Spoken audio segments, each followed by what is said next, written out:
Bakit? Overheat ata. Overheat yan. Bakit? Sabi niya eh. Paano tagal yung seatbelt?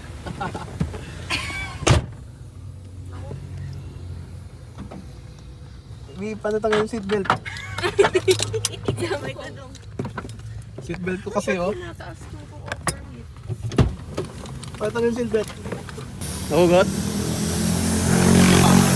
Hindi naman nagdoon. Tulak muna natin sa ano. Another tirig guys.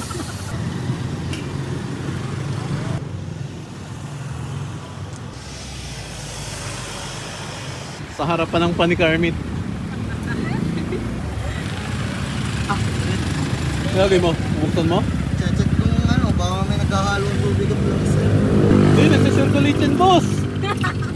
Ganyan talaga yan. Mekaniko ka ba boss? Ilang ano ka ng mekaniko? Ilang taon? Uy, ubos Tama yung natin. kulan. Oo. Kailangan tubig, mineral. Ayan mo lang natin ako. Kaya yun umuso kasi yung ulan tumama sa mainit na part. Guys, akala ko nag-overheat na si Luna. Yung pala, natanggal ito. Yan o. Natanggal ito mga pops. Eh, yung kulan, nagkaganon, ay umusok na siya. Umusok as in. Papunta sana kami ng ano, ng Kalamba sa may Kanlubang exit at may kukunin kaming isa pang sasakyan. Kaso ang problema, ayun, nahugot to. Lagyan na lang din natin muna ng cable tie. Tingin ko hindi gumana ang pan nito. Kaya siya nagka-pressure. Kaya siya nahugot. So, tagal ko naman ginagamit yan eh. Wait lang, try ko isusa. Naikot na yun eh. Pagka ano eh, nakarekta yan eh. Hindi pa, pupusan yan. Hindi kasi nagana mga paps yung ating temperature. Gumana na yun. Ito yung aircon. Yan, dapat naikot na yan eh. Dahil nakarekta to eh. Yan o, hindi naikot. Oh, yun o. Ay, naglulos yung ano niya. Ano? Oh. Yun o, nagluloko. I-cable time mo para hindi siya gumagalaw. Isan to? Yan o. Hindi, nagluloko yung pan niya. Ang mga paps o. Oh. Yan. Nakabot na kami din eh. Yan o mga paps. Cable tire eh.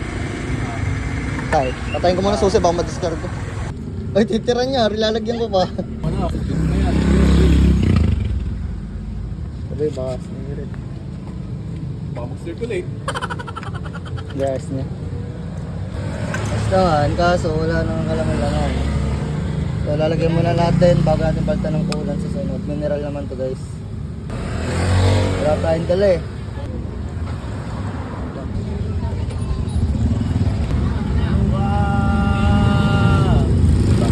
Laki pa ng kulang. So yun guys, another day.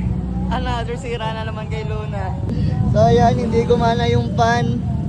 Kaya nahugot to siguro, nagka-pressure. So nahugot tong hose na to. Nilagyan muna namin ng cable tie. Tsaka itong mga kawad-kawad pang samantala.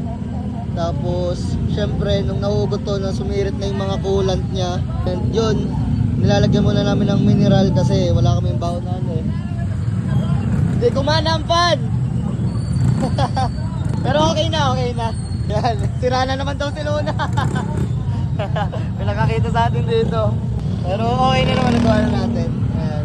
Yun nga, may kukulan nga kami sa sasakyan. Bigla naman nagkaganon eh. Hindi ko malasahan, hindi gumana yung pan niya. Naglolo ko yung mga sakit niya. Adik?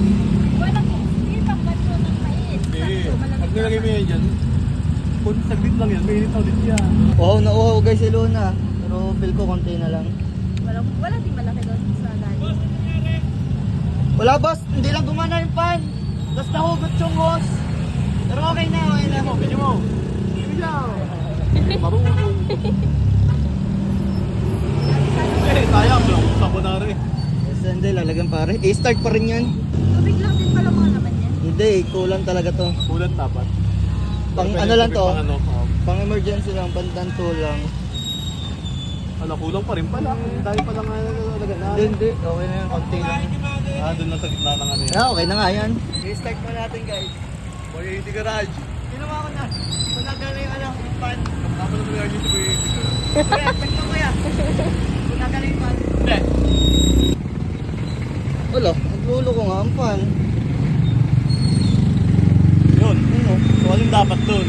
Eh, doon dapat ang ayusin sa part na yun. Hindi pwedeng ano yan. So, try ko muna i-start.